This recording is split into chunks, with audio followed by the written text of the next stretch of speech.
ব্রাহ্মণবাড়িয়ার আখাউড়ায় চলন্ত ট্রেনের ছাদ থেকে টিকটক করার সময় ছিটকে পড়ে আব্দুল কাইয়ুম ও তারেক নামের দুই যুবক নিহত হয়েছে।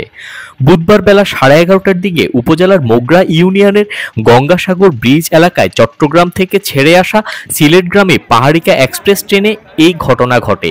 নিহত কাইয়ুম কুমিল্লা জেলার দেবিদ্বার এলাকার করিম মিয়ার ছেলে ও তারেকের বাড়ি একই জেলার কসবা উপজেলায়। স্থানীয় লোকজন জানায়, ট্রেনটি গঙ্গাসাগর ব্রিজ এলাকা অতিক্রম করার সময় ট্রেনের ছাদে থাকা ওই চার যুবক টিকটক করছিল।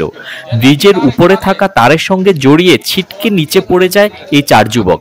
এতে ঘটনাস্থলে আব্দুল কাইয়ুম মারা যায়। আহত তিনজনকে উদ্ধার করে হাসপাতালে নেয়ার পথে তারেকও মারা যায়। নিহতদের পরিবারকে খবর দেওয়া হয়েছে।